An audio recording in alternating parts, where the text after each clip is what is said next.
Hello, everyone. Welcome to SeniorOpedia, the everything how-to guide for seniors and caregivers. I'm Viraf Baliwalla, your host for this episode. And today we have with us Kat Simons. She's a certified personal trainer as well as Queen of Mobility. Throughout this episode, we're going to actually be doing snippets of you demonstrating certain exercises that people can be doing while we're talking. It'd be great for them to get a little bit of inspiration and maybe while they're watching this podcast, even doing some of those movements. Who knows? That's a great idea, right? As sometimes I find that when I'm watching a training video, I'll be like, oh yeah, why don't I just do that right now while I'm learning? So, Kat, welcome to the show. Thanks, Ruff. Thanks for having me. Happy to be So, here. do you want to go into some of your background here before we start getting into questions about mobility? Sure.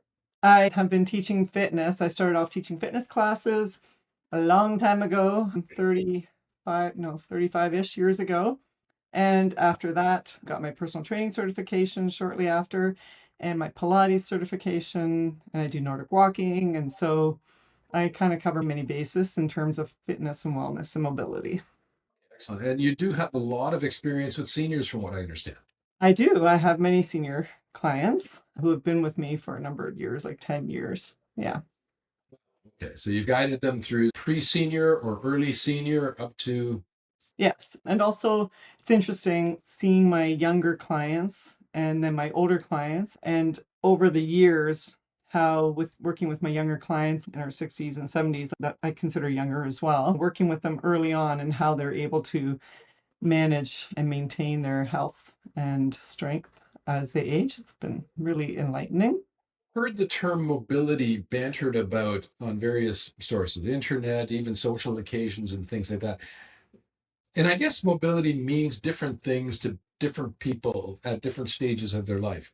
So as this relates to kind of seniors and as we age, what does mobility mean to us? In this context, mobility is not about athletics or fitness. It's more about being able to do things. It's more about being able to live your life as you'd like to live it by not being hindered by aches and pains and fear and consequences of, oh, if I do this, I might fall or I might hurt myself. So, mobility really is about living a really rich life as we age. That mobility limitation, I guess, gets worse and worse as we get older. That's interesting because some people think that as they age, that we will naturally stop being able to do things. And so aging doesn't necessarily mean I now have limitations. Certainly, we might not climb Kilimanjaro when we're 80 plus. But if we work on our strength, our balance, on things that are wrapped around in the concept of mobility, if we maintain our ability, then we will be less restricted as we age. So, meaning if we sit and stand on two legs rather than sitting most of the day, then we will maintain the strength and we will be able to do more as we age. So, aging doesn't mean you can't do anything. It just means aging, um, aging well can be done with maintenance of good health. Those are all very ambiguous sort of notions because you've talked about strength, we've talked about mobility, we've talking about, living well. Again, for each and every person, I'm presuming that that means something a little bit differently. You're right. Okay. So if we all were to reflect on our own lives and what is going on in our life, if someone has grandchildren and they'd like to play with their grandchildren, then they will want to focus on what can I do? Do I want to be on the ground with my grandchildren? Do I want to be able to walk to the park with my grandchildren? So, when each individual thinks about what is going on in my life that I'd like to be able to do, maybe you don't have grandchildren, but maybe you'd like to be lawn bowling. And so, can you hold a ball in your hand? Can you balance on one foot? So, you're right. Everyone has to consider what is going on in their life that they would like to do and even think about what can't I do right now and I'm asking for help to do, where I'd like to be able to do it for myself. So we're thinking about independence. We're thinking about social structures. Can I go out on an outing with my friends? Can I play a game that I'd like to play? So, what does mobility mean to each individual? For each of us, our cellular structure, our the level of strength we have, but as well as our existing lifestyle is so different, It is. right? So things like the term mobility, the term like lifestyle, etc., it varies by person. Absolutely. And so this is where it is an individual thing. It's not necessarily a blanket thing because someone might have grandchildren. Someone might have a rich social group where they do activities like pickleball, tennis, lawn bowling, croquet. And so that person will have those kinds of ambitions. Maybe someone really enjoys cooking and now they can't reach for a plate very easily. Maybe somebody likes to just go for walks and they're finding that they're afraid to go out for a walk because they might fall. So there's fear involved. So mobility is like an individual reflection of what can I do? What am I afraid to do? And what do I want to do? So there are lots of different considerations when it comes to mobility. Yeah, you mentioned trying to reach up into your cupboard to get something while you're Yep. cooking. Yep. Sometimes, if it's too high, the nervousness that comes with getting up on a chair or a stool, even to grab that item, can be scary. Absolutely. For certain, as we age, I know many people who would not risk standing on a chair, stool.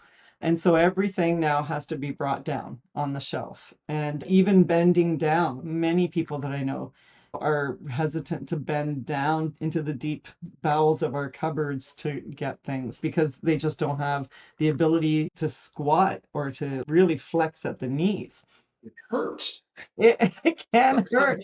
The going joints down it, can even hurt. Yeah, no, absolutely. So many people are afraid to get down to the floor. So this is really quite limiting. This can be quite limiting. It'll be limiting your life if you can't get down to the floor. If you can't step into your tub. I know, oh my gosh, so many people that I know, they're afraid to step into their tubs. And so then where they used to enjoy baths, they don't do that anymore.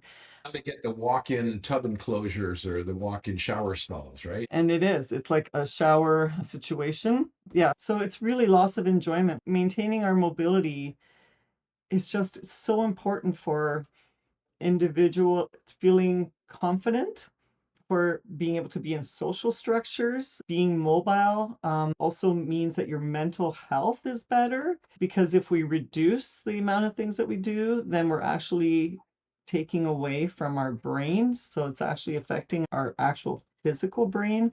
So mobility has vast effects on us. How is it affecting our brain? Is there something chemically or something that goes on? Both those things actually. So yes, it will, as I said, because it's going to affect how we interact with people. We know that when we start to cocoon ourselves and isolate ourselves, that becomes a mental health issue.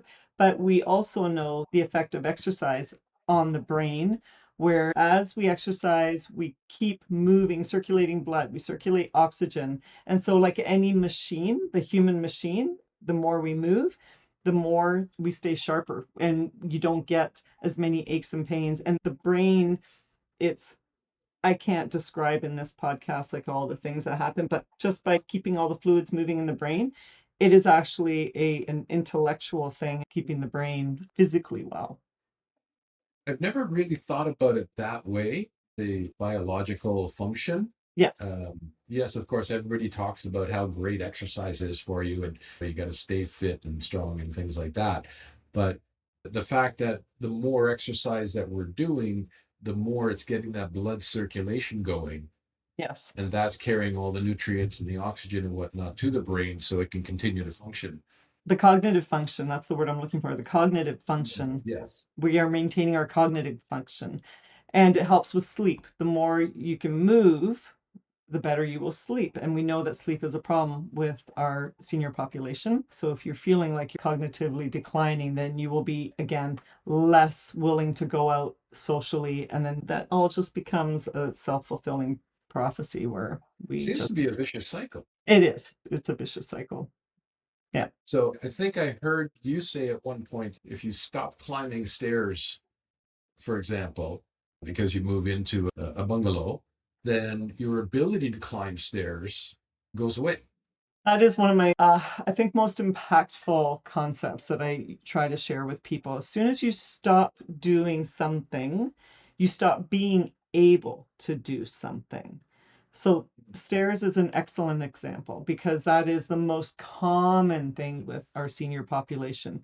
Moving into a condo, even, and this happens actually in people's 50s and 60s. So yeah, if we move into a condo and we stop doing stairs altogether, you see it everywhere. People just have such trouble because once you stop, like, it seems really subtle, but when you live in a home with stairs, you're probably going up and down those stairs 10, 20, 30 times a day.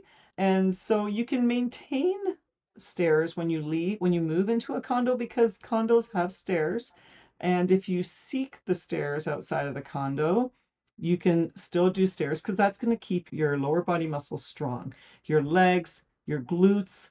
And so the same goes with arms, like your upper body strength. If you start feeling that plate is heavy, and so then you switch into lighter dishes, the lighter dishware, then all of a sudden you stop increasing the demand on your muscles. And once you stop increasing demand on your muscles, those muscles will get weaker. So anything you stop doing, those muscles will get weaker.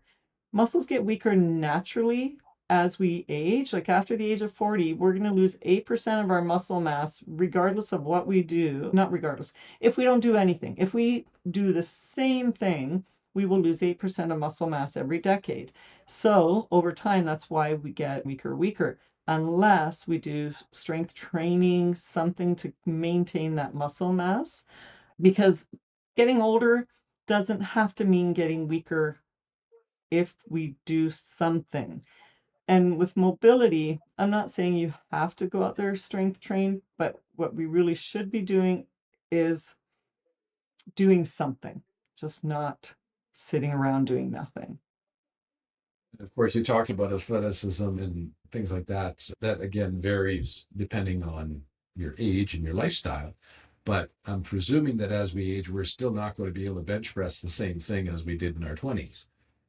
No, we won't be able to bench press the same amount, and certainly we're not going to start with that. But the research is very clear that at any age we can gain strength. Maybe you're not walking 10 kilometers fast, but you can walk 1 kilometer.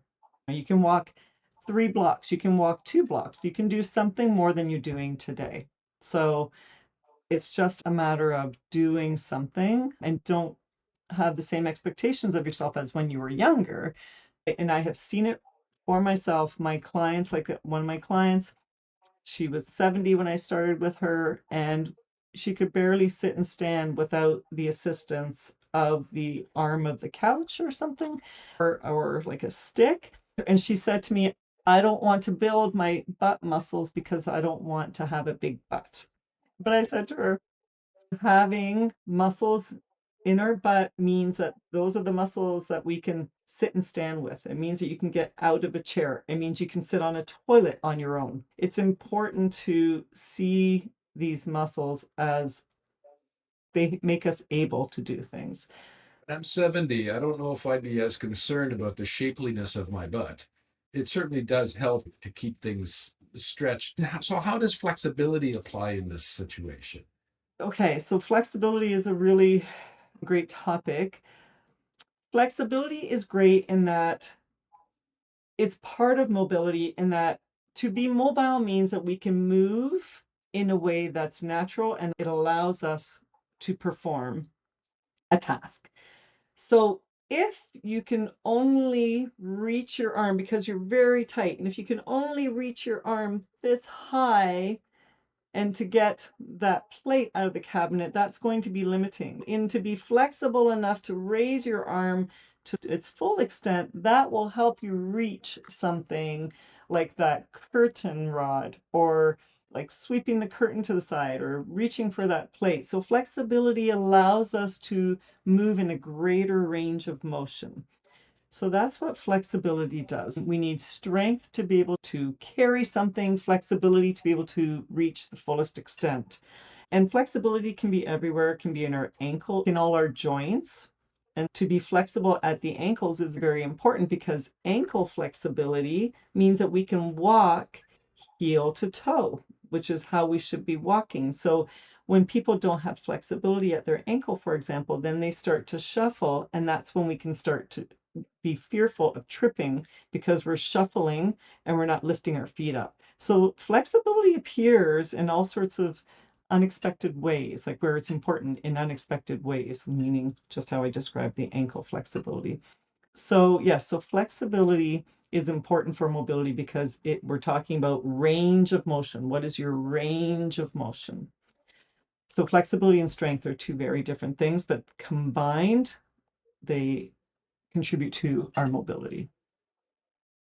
Like many of the other podcasts that we've done, there's been elements of you got to start planning long before you get to that senior age or that retirement age.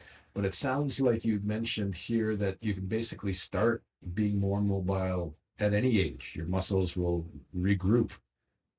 They will respond, yes. So exactly. I've seen and heard some people say, oh, it's too late for me, but it's not too late. So yes, absolutely. When listening to this podcast, someone might want to speak to their younger family members and say, start now, because it will benefit you when you're older, at 60, at 70, even at 80. Start now, because it'll benefit you for the rest of your days. So anytime is a great time to start. And my clients see it, they experience it. They're starting at all ages. I work with from 25 to 85-year-olds. Everyone benefits from moving more. And at any time, that's the beautiful thing about starting at any time. We could be standing in our kitchen chopping vegetables and standing on one leg, and that will increase our leg strength. Maybe you start off and you can't lift up that other leg, because you just don't have the strength in your standing leg. But what you can do is shift your weight a little bit. So we can shift our weight a little bit from one side to the next, or just shift our weight and stand on our right leg, for example, until it gets tired. And then you shift your weight on your left leg until it gets tired. And you will find, if you measure how long you stand on one leg versus the other, in about a week or two, you will see that length of time will increase. And that's a great experiment to do. That's a simple experiment to do, is just play around with that leg shifting. Stand on one leg for a while, stand on the other leg, time how long, notice how you're building that strength. And that's just going to be a light bulb moment. Wow, I can do this at this age, and I'm making improvements. So then that might be motivating to then continue to do it for another area of the body. Yeah. You mentioned do it for 2 weeks and you'll see some sort of improvement. Yeah. I think in this today's age of immediate gratification, but you do it and it hurts or it feels awkward or something like that, and you tend to stop very quickly rather than pushing through and developing those core muscles and rebuilding. It's true that we do definitely get impatient, but I also think that with the seniors that I'm working with, they are more patient than maybe the younger, iPhone generation.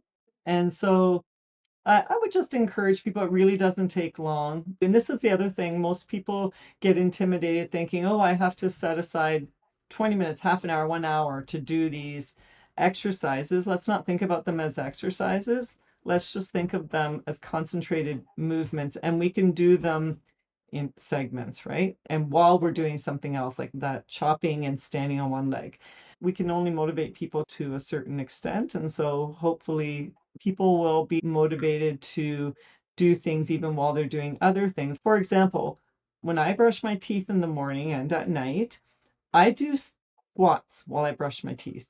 I've got my electric toothbrush and it's on for 2 minutes. And I'm literally squatting while I'm brushing my teeth.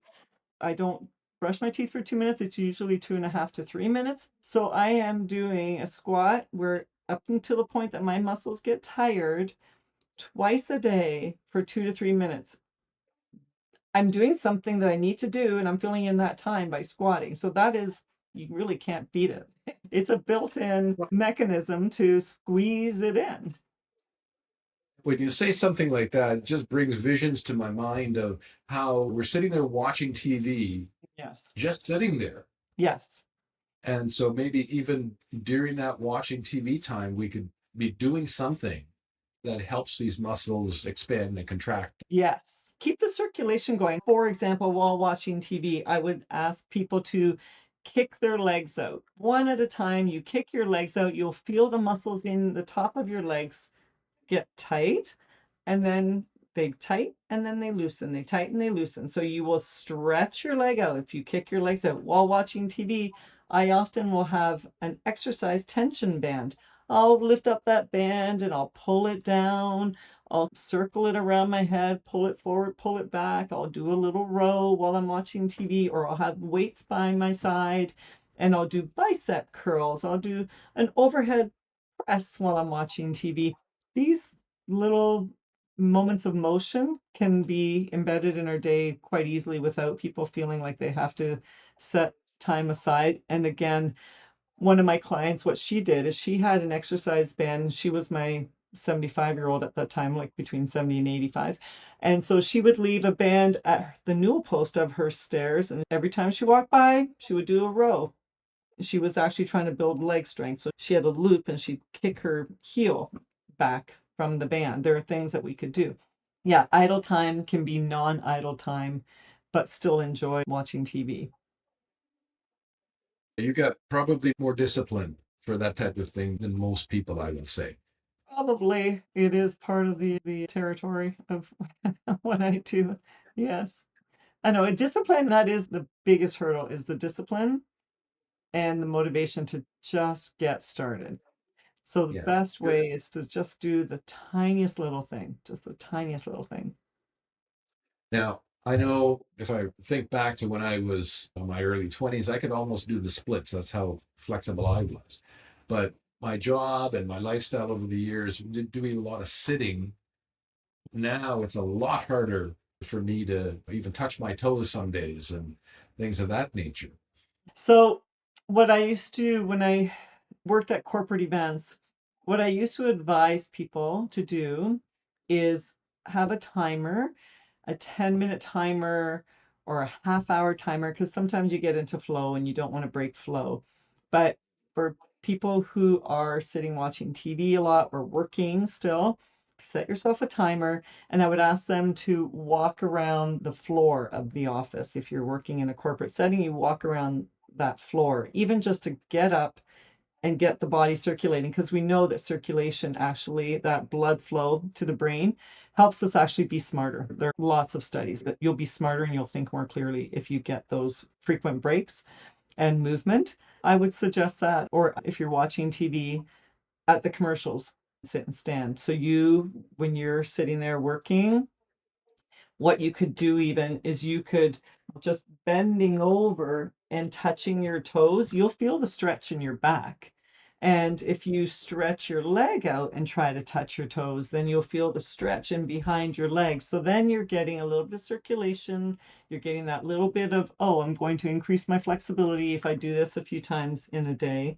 And you'll feel better, because then you're not like, if a body in rest gets sluggish. It really does get sluggish and the blood pools. And even just tapping your heels up and down, the calves will pump blood words to increase circulation. So there are things we can do to increase circulation, and then you can bend and stretch while you're there. There's no reason why we couldn't just every once in a while, who doesn't feel better just by reaching side to side? So you are sitting, but add those timers, force yourself to take the breaks. And it's going to be really hard in the beginning to force yourself to take a break, but you will find it becomes a habit that you will not want to give up. The really interesting things that I find about exercise and fatigue is that quite often you're just exhausted, right? And you just plop into your couch, turn on the TV, and you don't want to do anything.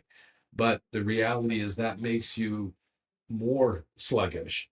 Yes. Whereas if you actually do get the movement going, you do some exercise during that time, it actually wakes you up, it livens you up. That is true. That is true. It is a physiological response to movement. So when we start to move, it's like a body emotion stays in motion. The physics of mechanics apply to the body as well. If we start to move, then we will be more apt to do more. So you're right, Viraf. Yeah, so the avoidance, if we can avoid just parking ourselves, but it's okay to park yourself. If you've had a busy day, there's nothing wrong with parking yourself at the end of the day in front of the TV. That's not a problem.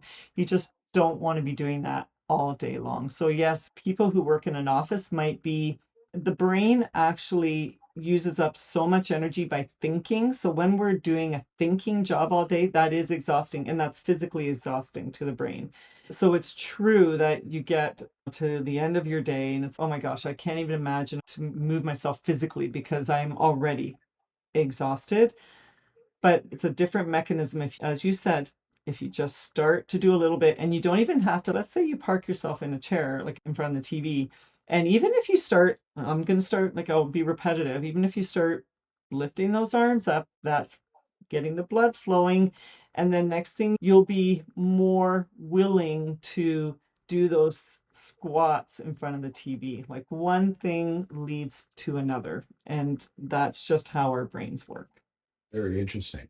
Yeah. So, how can you tell for your own body if you're starting to lose mobility?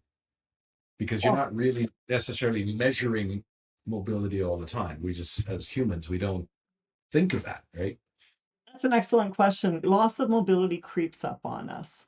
And even if we're looking at family members, it's like we look for things like, are they less willing to engage in family activities? Are they less willing to engage with friends, social activities? Are they taking shorter walks? Are they walking slower? Are we walking slower? Are we now afraid to go for a walk?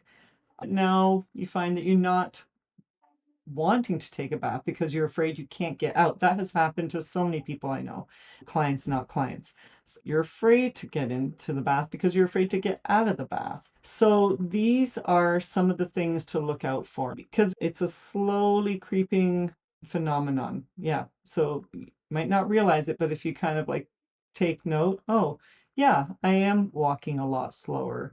Yeah, I do feel like my balance is not quite what it used to be. And so because my balance is not what it used to be, I don't want to walk as much because walking is all about balance. And then if I'm not walking as much, I'm doing less walking. So I'm going to be able to walk less because I'm losing the ability to do. So these are the signs to look for. And then it just becomes that downward slope. And presuming that you may have seen in past clients, or maybe they've gotten to that point where they've realized that they need to bring it, step back up because they are starting to notice these things. And as you say, at any age, you can actually start to reverse that process.